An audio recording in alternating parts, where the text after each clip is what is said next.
This is the Paltalk News Network. The views expressed are solely those of the speaker and not necessarily those of Paltalk.com, AVM Software, or its advertisers.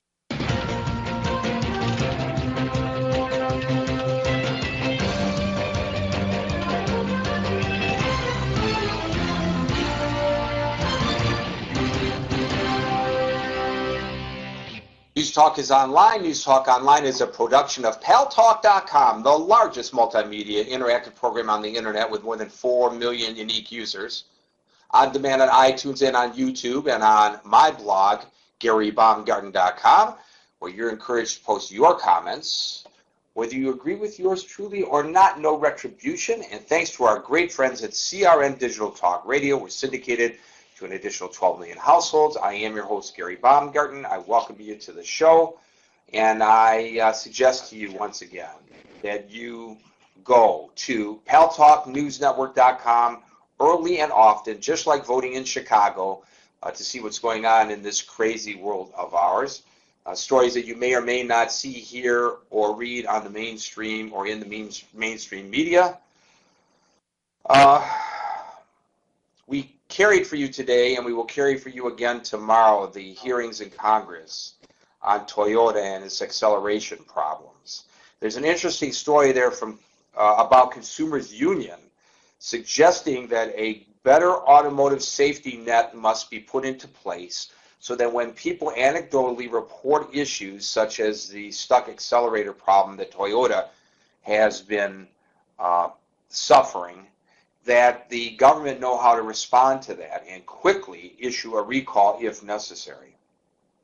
Yesterday, you will recall that I reported that one of the scientists who published in 2009 a paper in a scientific journal about rising sea levels now questions his own data, and he's not sure that it's accurate, but he's not sure whether that means that global warming is not as pronounced as had been previously thought, or is more pronounced than had been previously reported. Coincidentally, ironically, at the very moment that we were discussing that here on the Paltalk News Network, the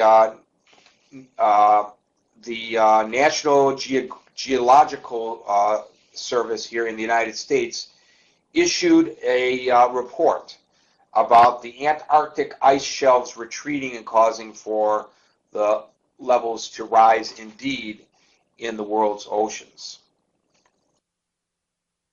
There is an interesting development in the Pennsylvania school webcam spying story. The FBI is getting involved in this investigation. Now think about this for a second, ladies and gentlemen.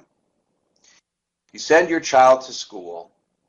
The school district, in this case one in Pennsylvania, the Lower Marion, Pennsylvania School District, issues to the students laptops for doing their work and their research. And the laptops include webcams. And somehow the school has a way of activating that webcam remotely without your knowledge or without your child's knowledge. Now, they claim that they only open up the webcams of missing in action laptops to try to figure out from the environ or from the face on cam who had it. But the parents of the students say, hey, this is like wiretapping. This is illegal. And they have filed a civil suit.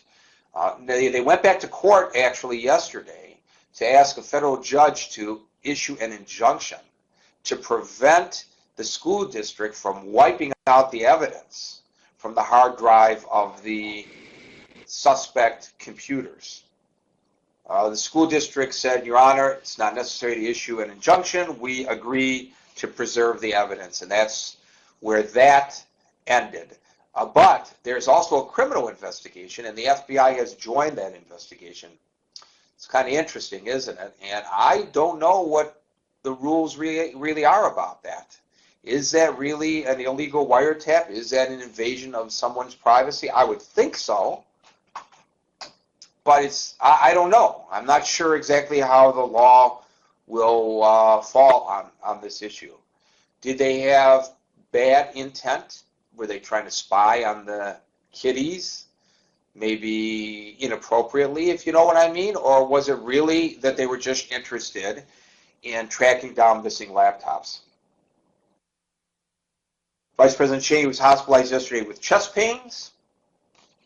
This is what happens when you go on national television, Mr. Vice President, and agree with Barack Obama's Afghanistan policy. Somebody wrote, as a result of that posting, that they're very surprised that Cheney is supporting a policy that Obama is following, which is basically the Bush-Cheney policy of war in Iraq and Afghanistan, and we haven't heard from the left complaining about that.